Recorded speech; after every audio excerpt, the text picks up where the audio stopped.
There's a lot of fear and a lot of scarcity in the air these days, isn't there, my friend? Yeah, between what's going on, however you feel about it, what's going on with the new Trump administration in the White House is definitely creating all sorts of change and transformation and for a lot of people, chaos and fear and turmoil. It's like the way things were or how a lot of us expected them to be isn't right now. It's a very unsettled feeling. You may be feeling scared or angry or depressed, or you might feel, frustrated or resistant. There's so many things going on right now, and they impact us individually and they impact us collectively. In the midst of this, you've got changes in business and changes in policy. And I've had conversations with people who are now worried about their financial future. What's going to happen in the stock market? Am I going to lose my job? Am I going to keep my job? It's just in the air. And quite frankly, it can feel overwhelming. No matter whether you agree with it or not, we are in a time of lots of changing and transition and upheaval. And that's a time that can be fertile soil for new life, for new growth. Or it can be a time that just creates even more fear and scarcity. It can be a time that can lead to much abundance of the truest type for all people, or it can be the type that limits abundance to many people, which by its nature then is not abundance. So in these times of scarcity, whether we look at what's happening globally, collectively, or maybe right now you're going through grief or loss or challenges or downsizing or losing your job or any of that sort of stuff, in these times of upheaval and challenge and stress and seeming scarcity around money and around your life, around what you've always known and will it still be there, and all of this, we have to be conscious of how we're showing up and engaging with it. Just in the past week, I realized that the words reaction and creation, anagram, same letters moved around. And in light of all this upheaval and this change and this transition, oh my gosh, we so want to react. In light of any kind of scarcity, whether it's like, I don't know how I'm going to pay my bill next month, or I don't know how I'm going to get my next sale, it's like oftentimes we want to react to it. We want to just do something to fix it, to change it, to stop it. But that never, ever, ever empowers us or leads to real, lasting, sustainable, fulfilling, life-giving results. It just never does.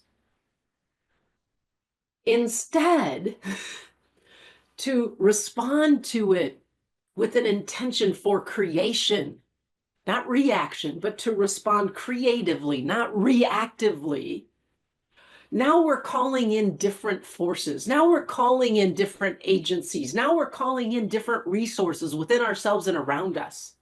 Instead of trying to react to something, we can take the empowered stance of creating something.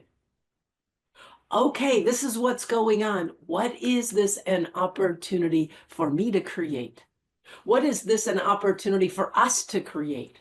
What is this an opportunity that the divine wants to create with and through us? It's a very different energy to be in reactive mode versus creative mode. Now, that's not easy. And it seems like we're all going to get a really intense lesson about the two options. I'm going to do my best to choose the creative response, creative response, creative response. I'm going to invite you to do the same. I've got things coming in the works that will support you to do that. But for now, I want to share with you one powerful way I can support you, actually two. One is with a question. It's a question that my coach, Pat, asked me almost 7 years ago. Is that right? 7 years ago? 7 years ago? On that, shortly after that famous This Isn't Living day of my life. And she was having me reflect over times in my life where I was challenged, where I struggled, where I failed, where it was difficult, when it was painful, when it was chaotic, when it was like, all the stuff, as opposed to when things were going well, etc. And in times of those painful times, those difficult times, those challenging times, those fearful, chaotic times, she asked me this question. It's a question I've been repracticing myself, and I'm sharing it with you. She said,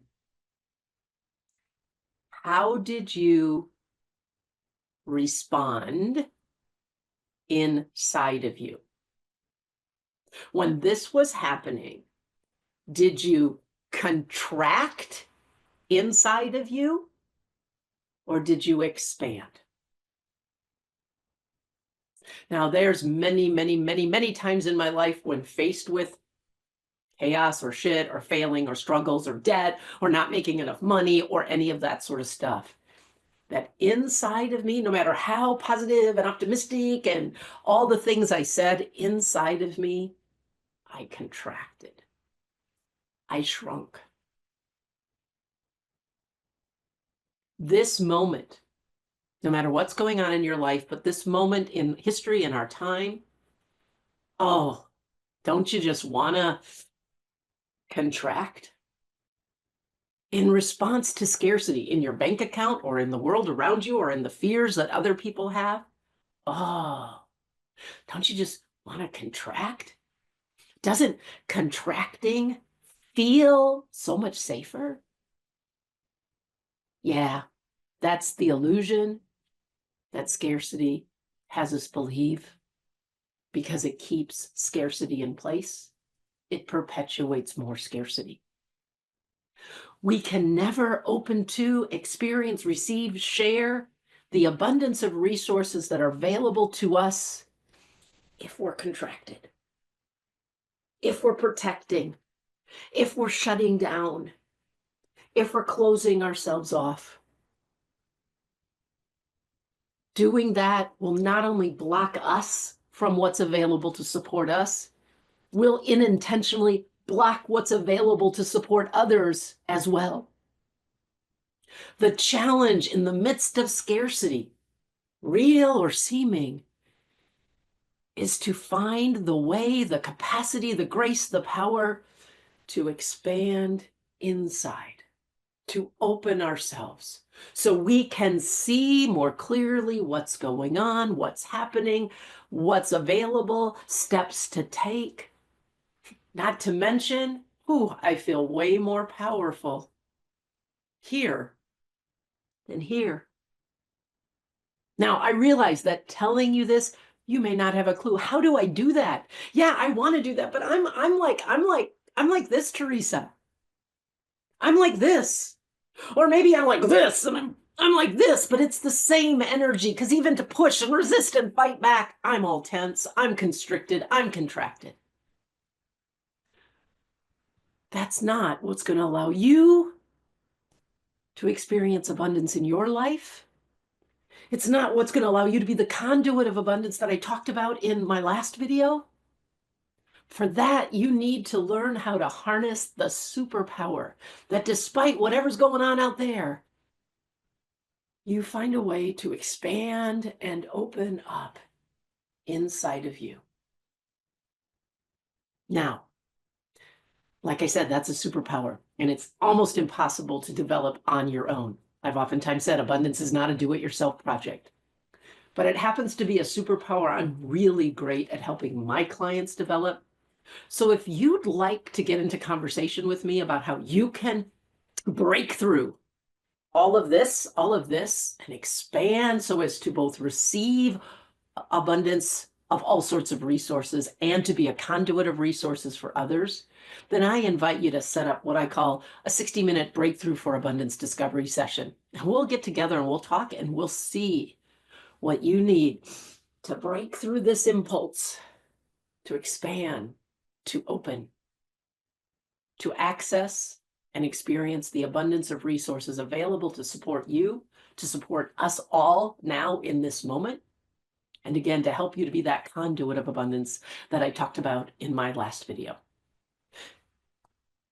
If you're interested, if you want my support, if you want to go from this to this, let's connect. I put the link in the show notes. Just click on it. Let's just talk for an hour and see what it's going to take. I'm going to leave you this one final thought. It might actually be simpler than you think.